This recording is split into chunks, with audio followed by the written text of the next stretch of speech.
Memang Minangkabau itu penuh konflik sejak dari awalnya. Sengketa yang selalu terjadi itu adalah makanan sehari-hari orang Minangkabau sejak lama.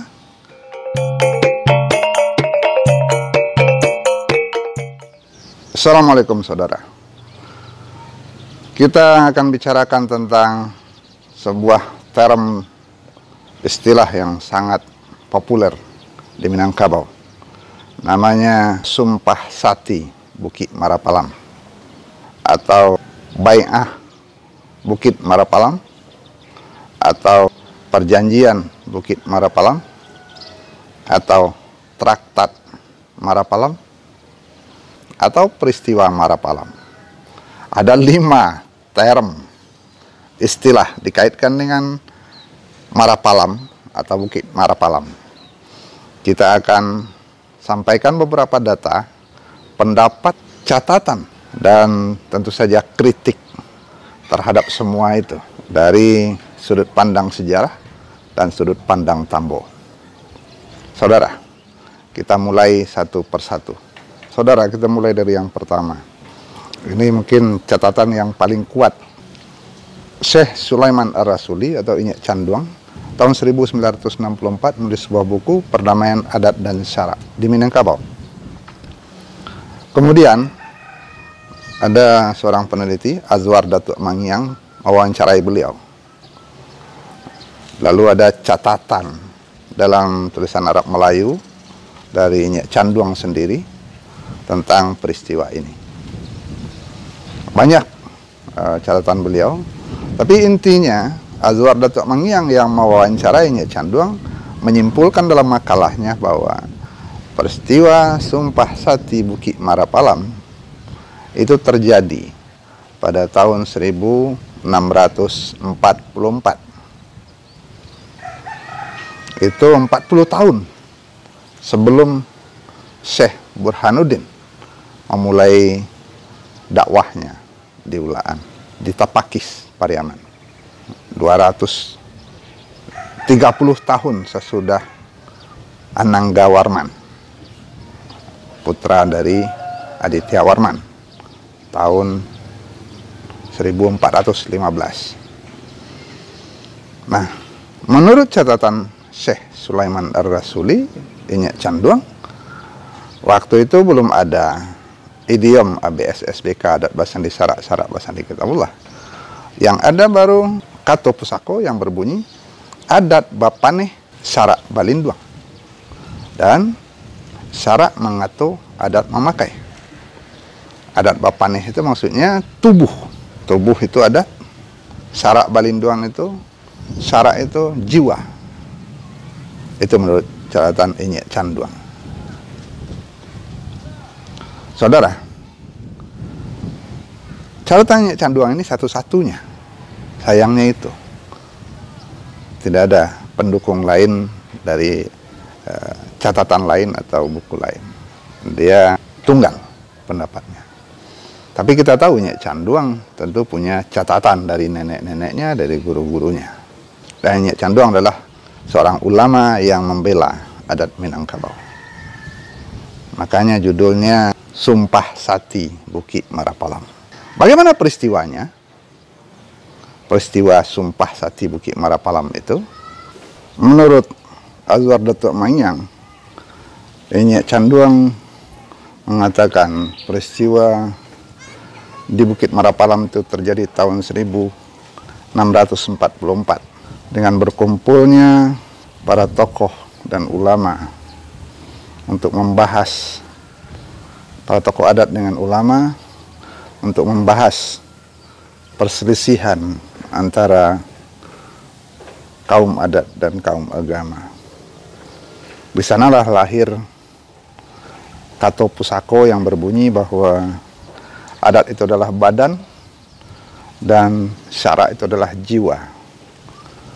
Jadi adat Bapaneh Syarak Balinduang yang berpanas, yang menghadapi situasi perubahan alam itu adalah tubuh, tapi jiwanya adalah syarak. Syarak mengatur adat memakai. Versi kedua, saudara, Ini berdasarkan catatan dari seorang wali nagari yang fenomenal juga dari Simaraso di Baso, Kabupaten Agam.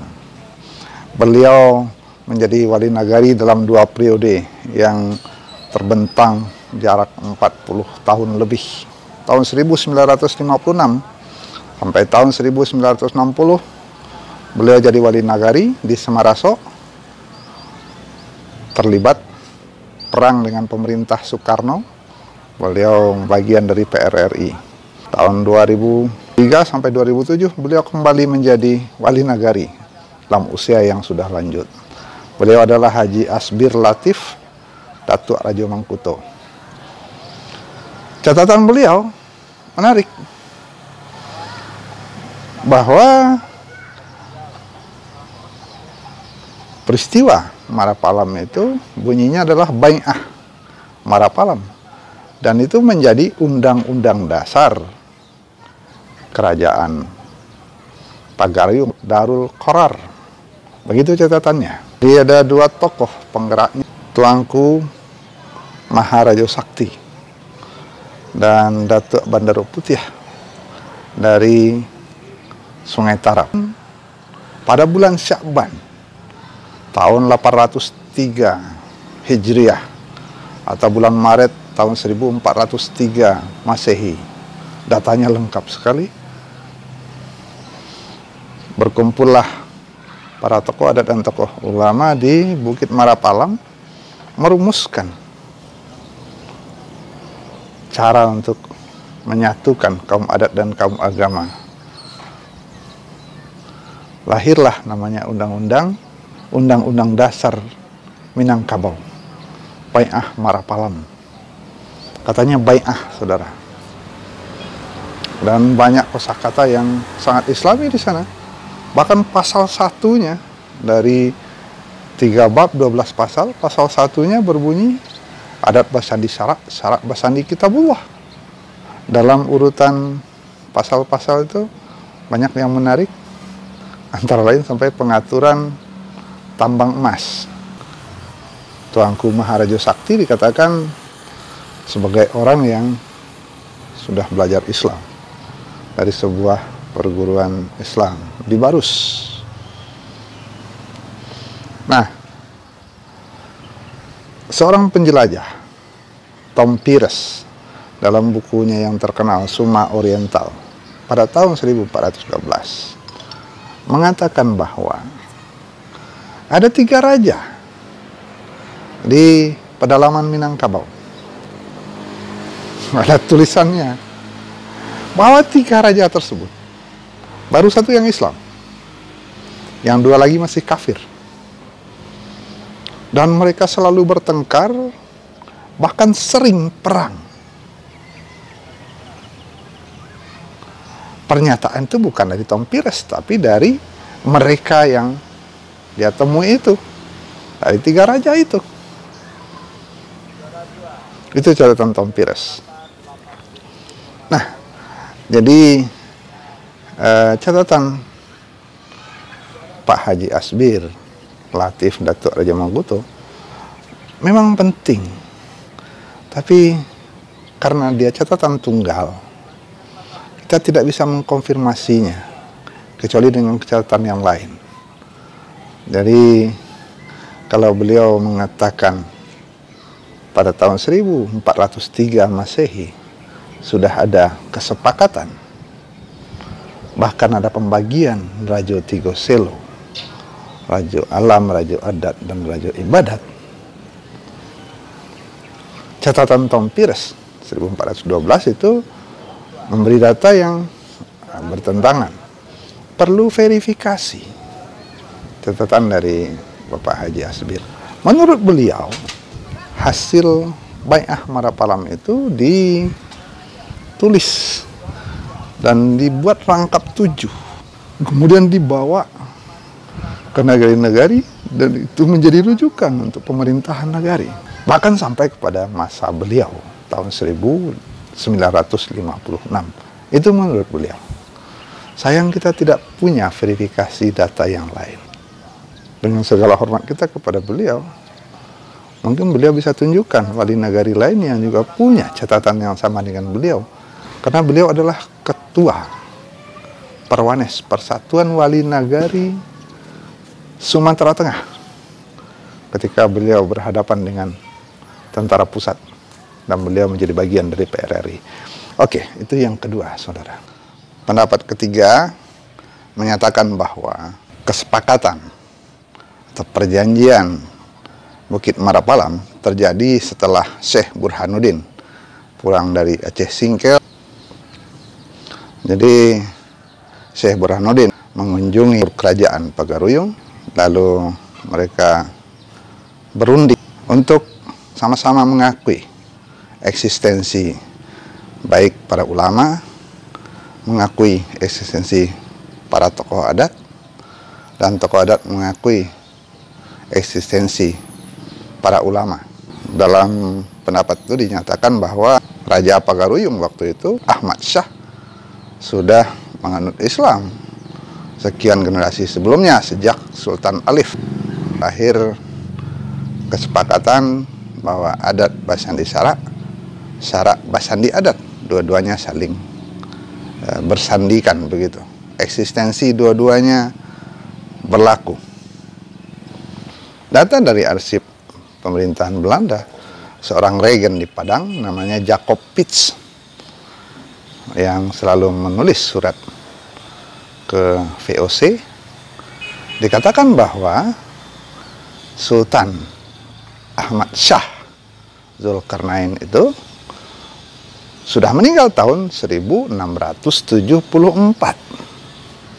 6 tahun sebelum Syekh Burhanuddin pulang dari Singkil. Sementara pendapat yang menyatakan bahwa Syekh Burhanuddin mengunjungi kerajaan Pagaruyung dengan rombongannya dan kemudian dapat tugas untuk menyebarkan kesepakatan Marapalam terjadi setelah Syekh Burhanuddin pulang dari Singkil, dan pertemuan Syekh Burhanuddin itu dengan Sultan Ahmad Syah 6 tahun setelah data Sultan Ahmad Syah ini meninggal. Nah, di situ kritiknya. Oke, kita pindah kepada yang keempat, saudara.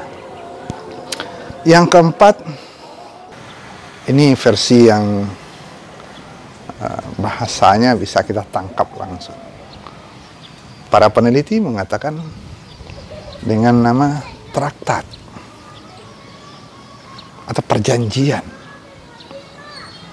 Traktat adalah perjanjian dalam bahasa Belanda. Beberapa peneliti menulis traktat Marapalam. Kata para peneliti ini, traktat Marapalam itu terjadi pada periode Padri. Bahkan ada yang mengatakan sesudah periode Padri. Ada yang mengatakan 1813, 1827, atau bahkan sesudah Tuanku Imam Bonjol ditangkap oleh Belanda 1837. Ketika kaum adat dan kaum agama menyadari mereka harus bersatu menghadapi penjajah, lalu mereka melahirkan traktat Marapalam. Peristiwanya hampir mirip. Tokohnya yang berubah, ada Tengku Lintau, dan datuk-datuknya tidak disebutkan. Pada periode itu, kerajaan Pagaruyung justru sedang dalam keadaan selemah-lemahnya setelah perang dengan Tuanku Pasaman, perang dengan Padri, kemudian berbalik menghadapi Belanda. Bahkan salah satu rajanya kemudian tangkap Belanda dan dibuang ke Batavia, Hutan Alam Bagagarsah. Artinya, catatan bahwa traktat Marapalam terjadi pada periode Padri, ada beberapa versi, tapi itu di sekitar Padri, itu lebih terpengaruh dengan catatan para peneliti Belanda yang melihat bahwa kaum adat dan kaum agama kemudian bersatu menghadapi Belanda.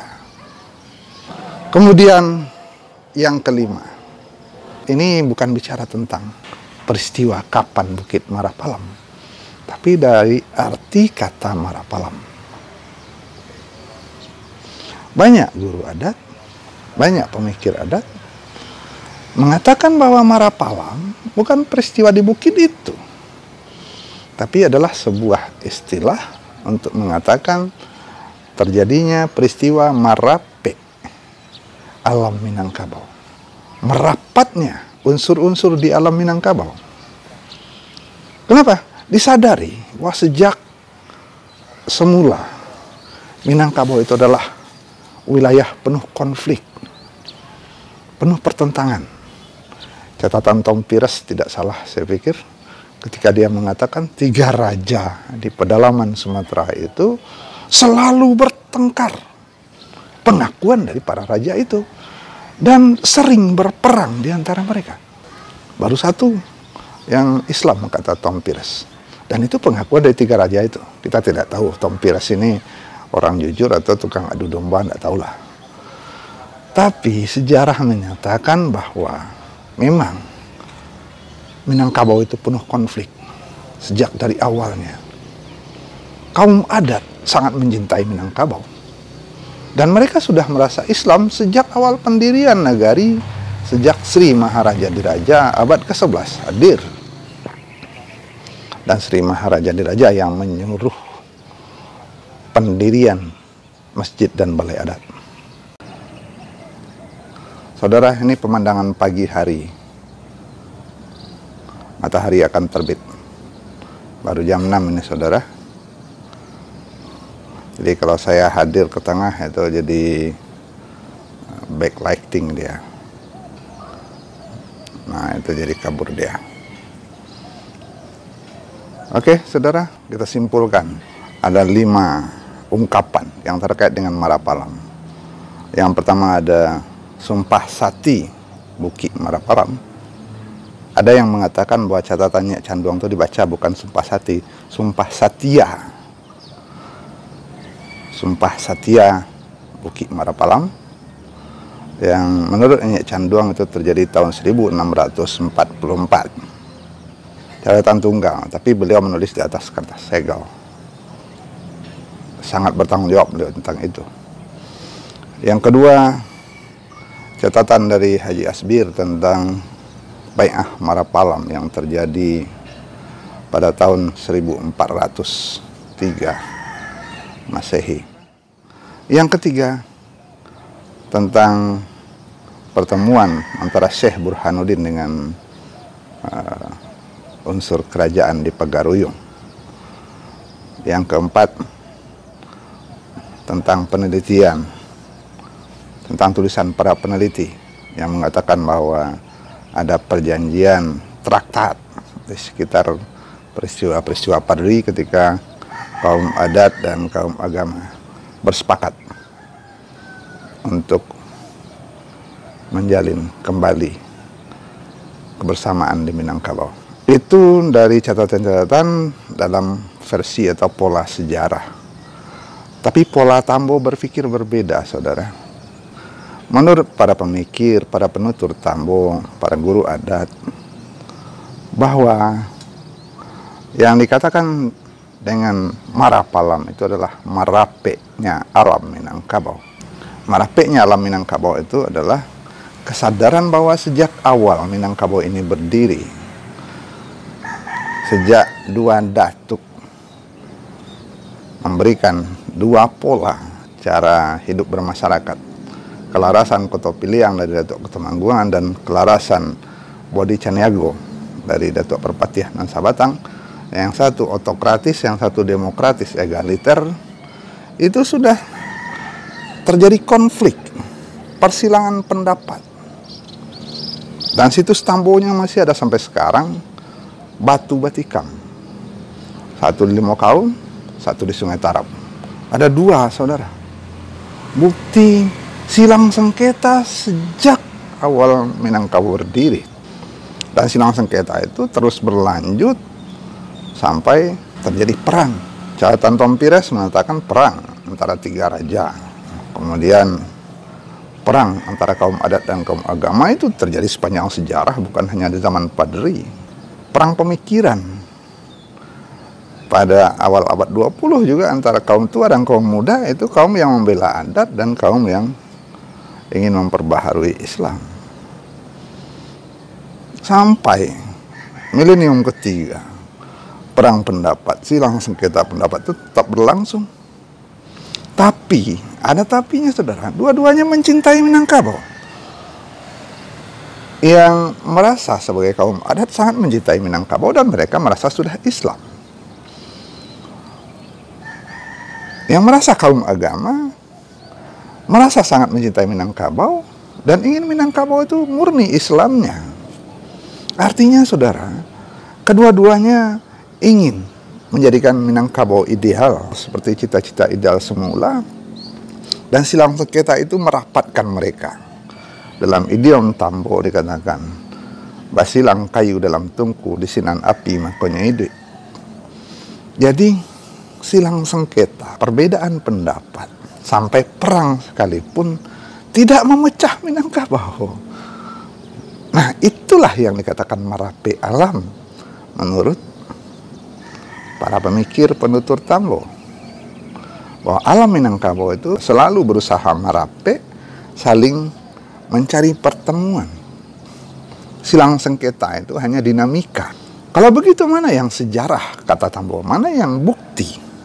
Bukti itu ya sejak awal ketika Datuk Atumangguangan, Datuk Perpatihan Sabatang menikam batu tanda kesepakatan mereka bajalan baduo nak di tengah. Artinya apa? Kedua-duanya jalan. Anda salah, tapi mungkin ada kebenaran dalam pendapat Anda. Saya benar, ada kemungkinan kesalahan dalam pendapat saya. Kira-kira begitu.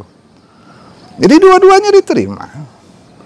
Otokrasi diterima, demokrasi egaliter diterima, Kotopili yang ada dalam negari, Bodi Caniago ada dalam negari, kemudian ada kelarasan keempat.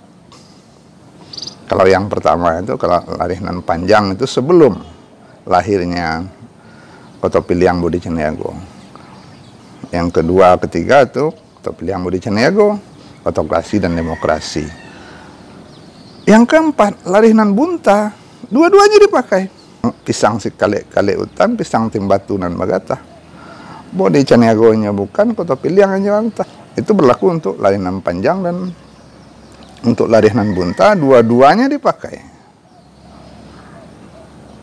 Jadi konflik, sengketa itu makanan sehari-hari orang Minang, dan tidak bergairah hidupnya kalau tidak terjadi sengketa perdebatan. Sengketa yang selalu terjadi itu adalah makanan sehari-hari orang Minangkabau sejak lama, sehingga Jeffrey Hadler mengatakan sengketa tiada putus. Silakan dibaca bukunya.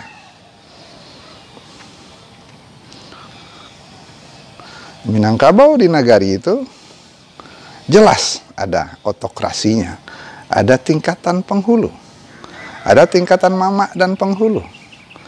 Kamanakan barajo ke mamak, mamak barajo ke penghulu, penghulu barajo ke mupakat. Ada tingkatan strata sosial.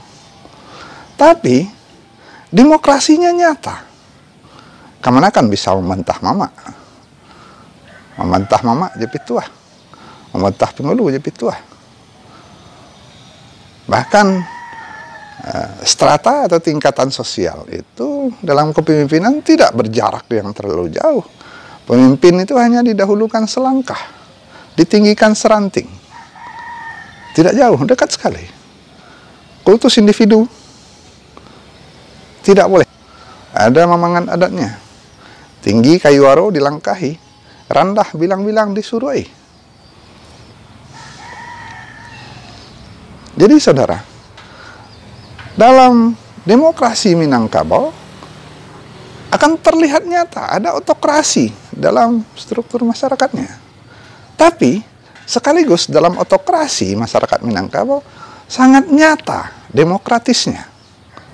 Hasilnya apa? Dengan perdebatan itu mereka merapat. Marape alam.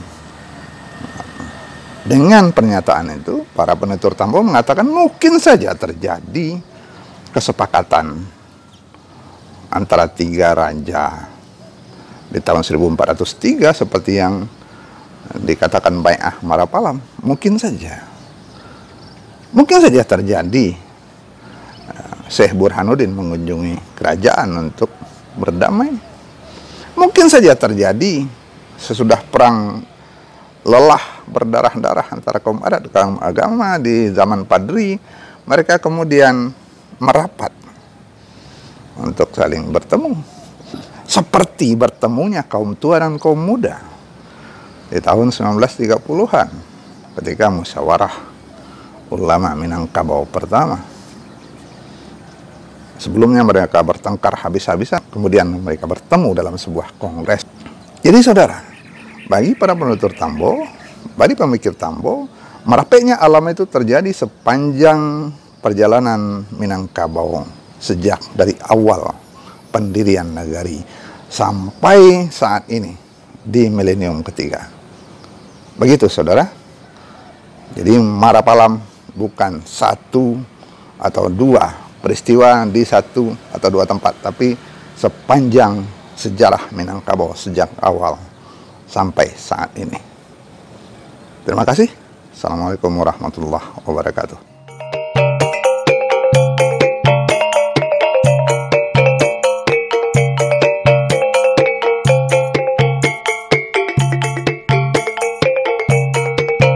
Sampai jumpa.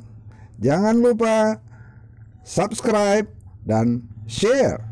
Terima kasih.